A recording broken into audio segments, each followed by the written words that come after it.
Let's shift our focus to the speaker that has dedicated his entire career to operational excellence in mine geology and reconciliation. Craig is a specialist with a global footprint. Having worked on almost every continent, I believe. Is it every single one, Craig? Yeah, there we go. Every single one. His expertise spans from a wide range of mining styles and commodities, giving him a unique perspective on how reconciliation can drive continuous improvement across the entire mining chain. Beyond his hands-on work, Craig's also a recognised thought leader in the field. He's published papers, spoken at industry conferences, and continues to champion for the best practices in reconciliation. Today, he'll be sharing his insights on reconciliation and how it can be leveraged to maximise value. Please join me in welcoming Craig Morley from Snowden Optiro. Really excited to be here and to present today on holistic reconciliation and the mine value chain. The focus is from a customer perspective, and it's a bit of a double app because Raylene's going to follow me and show you all about Reconciler and understand how everything can be fixed.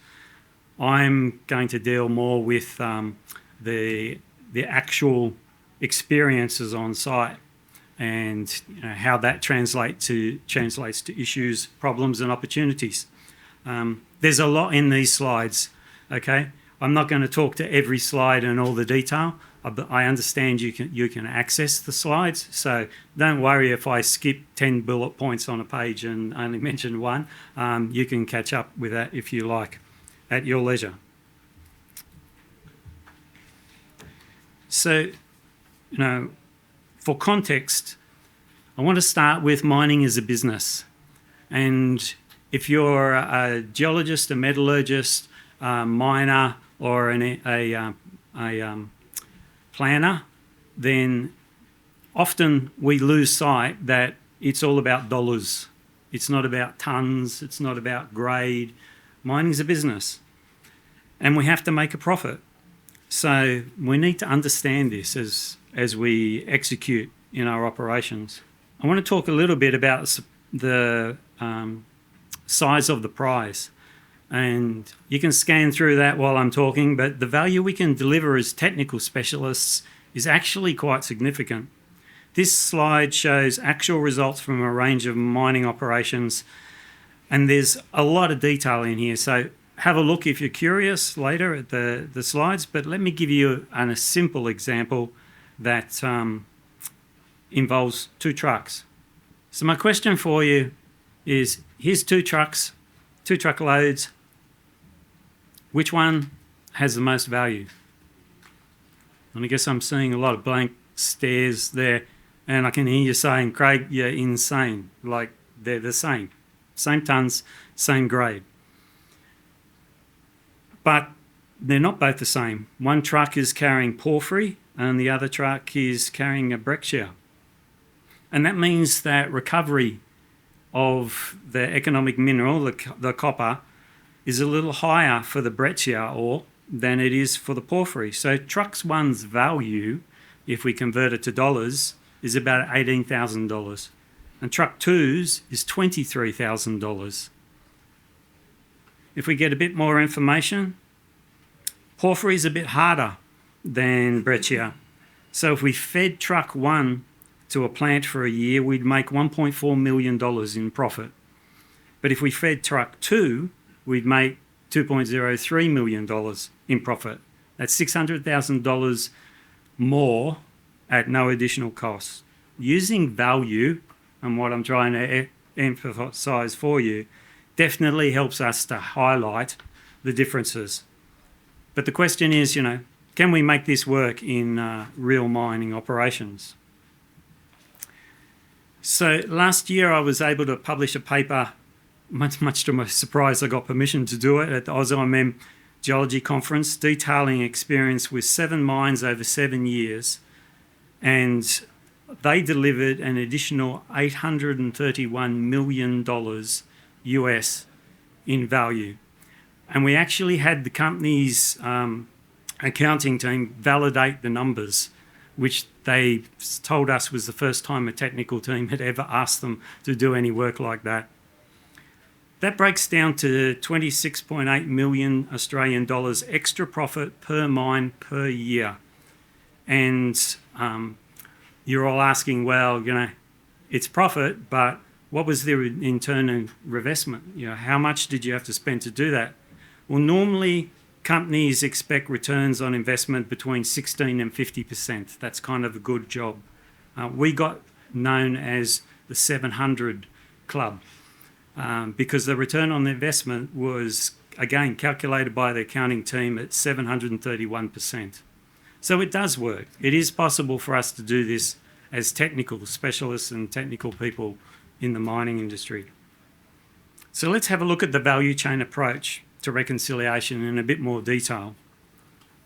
This is kind of your standard value chain from resource all the way through to product sales. I want you to note two things because I'm going to come back to them later in the presentation. Ore control, and forgive me, but I hate the word grade control because it's not about grade, it's about ore and all its characteristics. But ore control comes before short-term mine planning. And the chain goes all the way down to delivering product, not just plant feed, which is an important thing we'll come back to.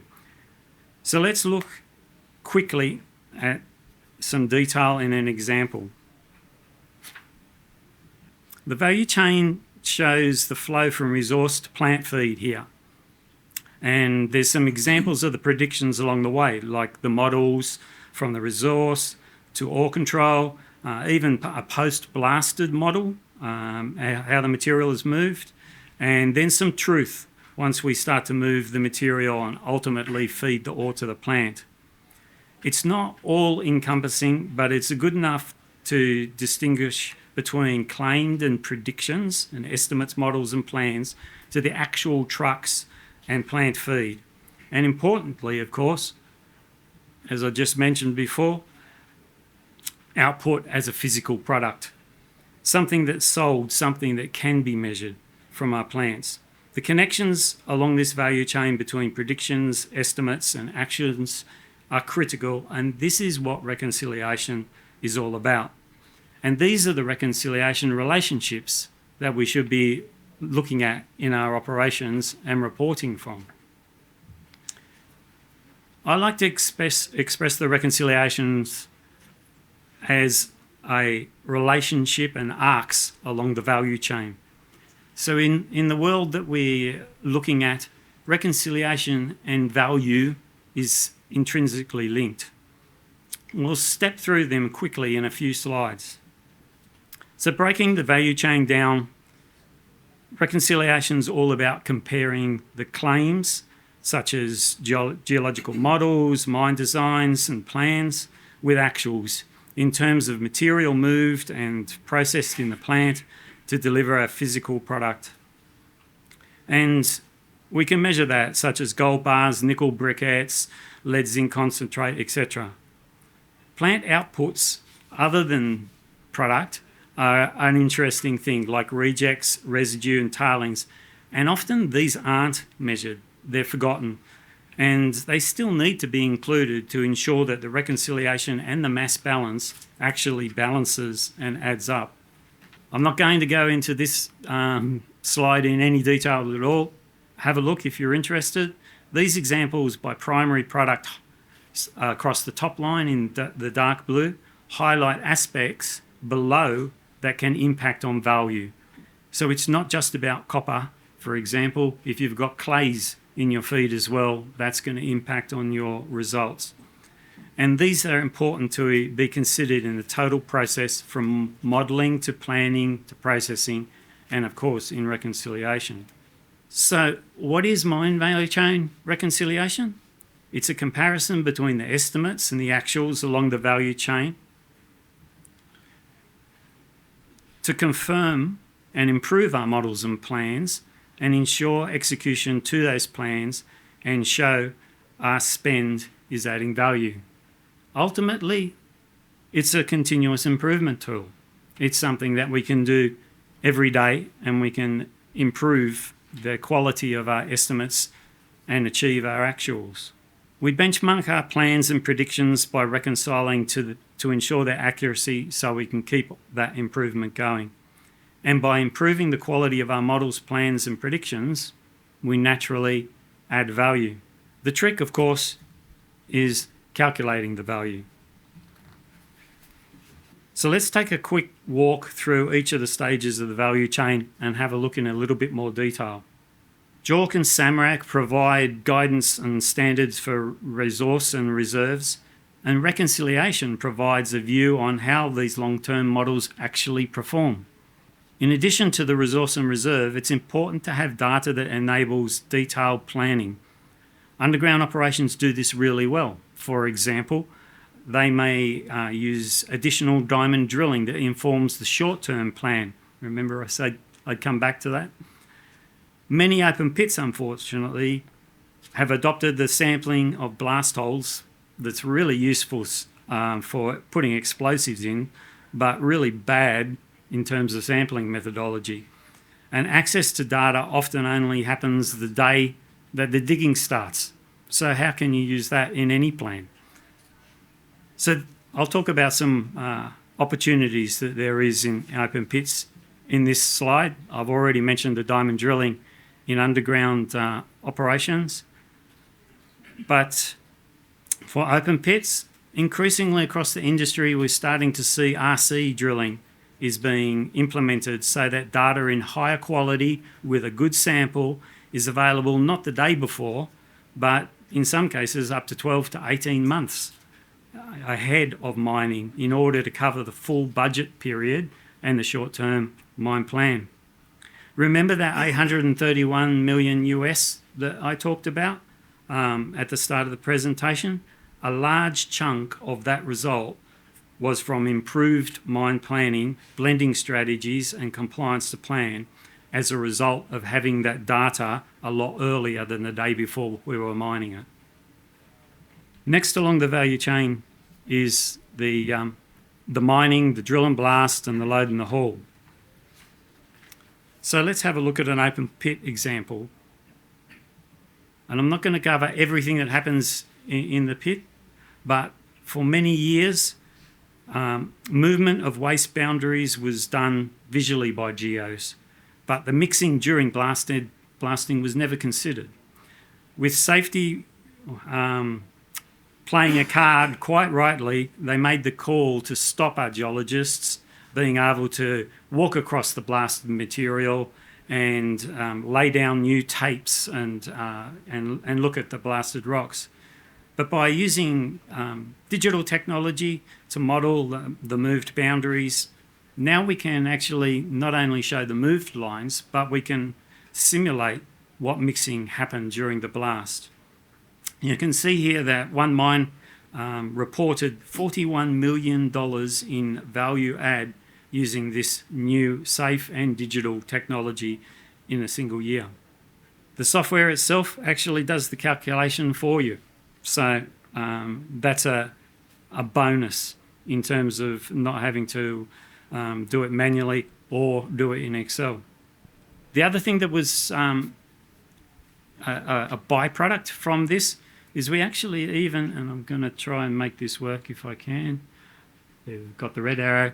So the operator here was loading straight into a truck, much to his credit because he knew we were standing behind him.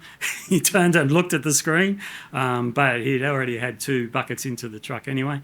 But instead of having tapes and all that and people working on the blast, we had the screen, which enabled him to have an accurate understanding of what material he was loading and what material was coming up for him to load as the next truck arrived.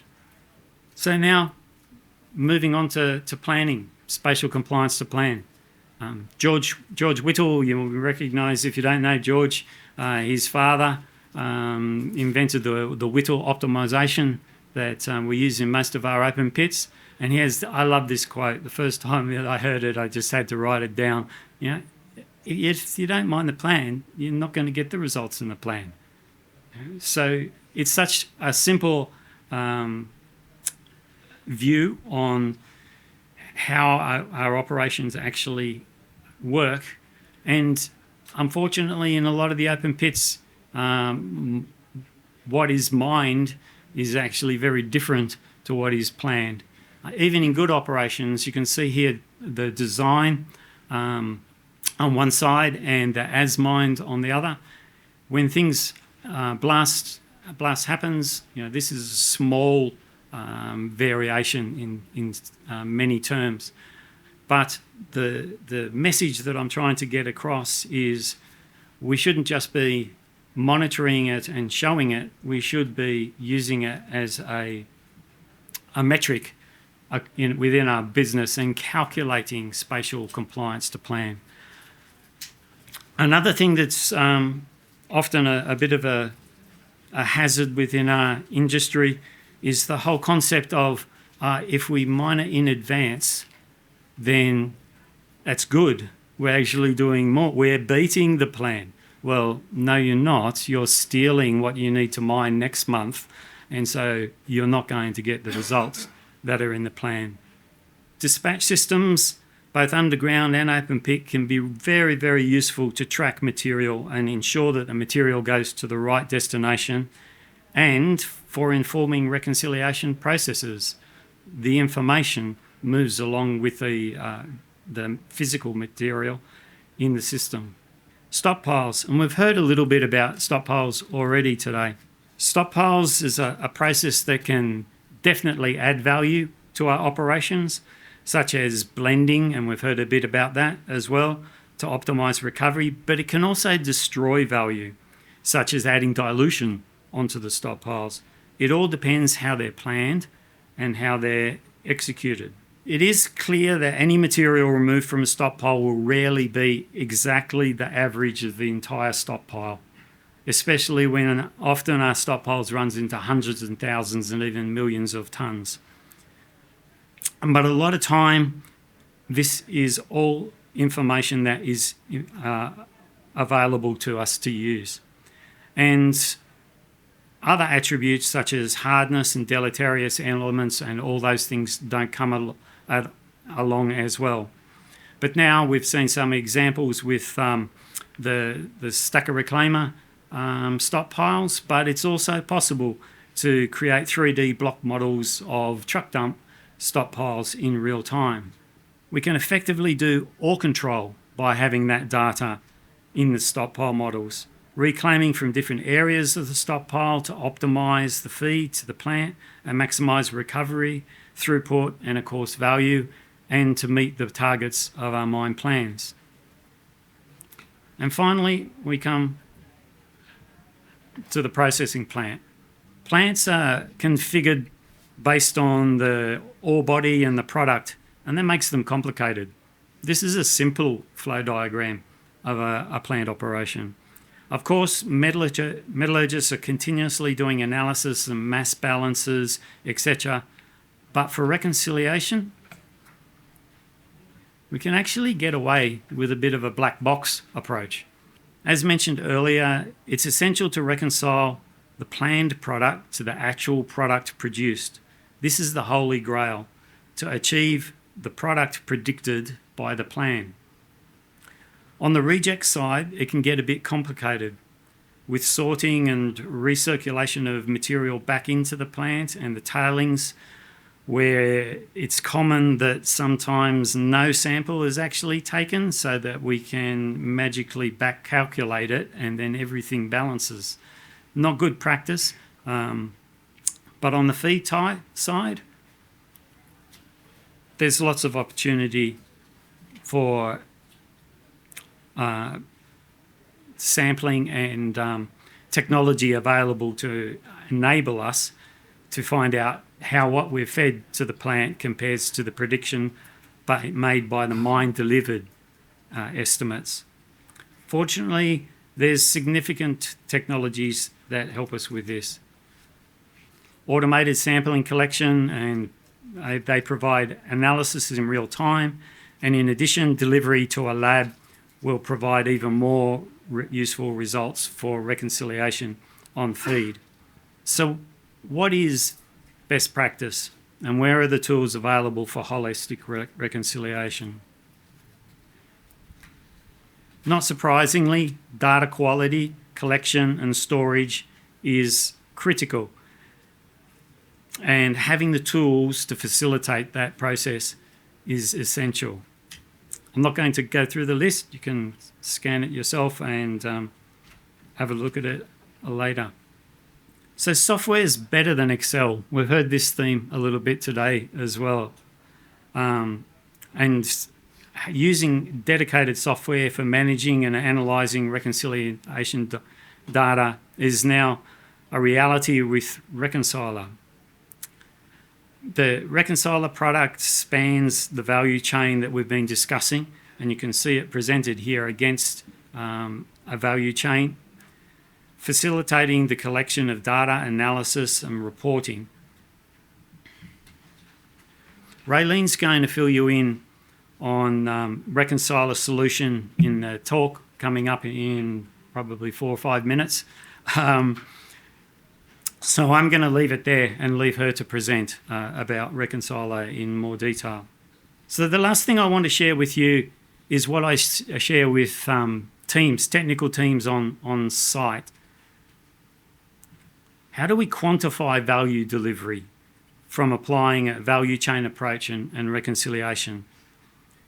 This involves a meeting of what I call the four horse persons of the apocalypse. That's the geologists, the planner, the miner, and the plant. If you haven't got the 4 horse persons in the room, you haven't got a balanced meeting. Every month, the 4 horse persons meet and they discuss any variations in the reconciliation results. When variations are higher than expected, discussion is held and action items are defined. It's important, and I'll tell you why in a couple of seconds, that they note these activities came from the reconciliation meeting. And so once the actions are implemented and improved, and improvements follows, then the magic word, value, can be clearly linked back to the reconciliation process. This is a simple and effective process I've seen successfully executed on a wide range of mining operations, and it's really interesting when a reconciliation team at the end of the year can tally up the value that they've added through the year and ask for new software and implementations like a reconciler. Planning defines the most valuable mining execution sequences. We mine rocks, we don't mine grades, so ore control and mining must be value-based, and reconciliation used to reveal our performance against those predictions. Quantifying the results in value and profit enables technical excellence by funding the entire process using language that anybody can understand. Thank you.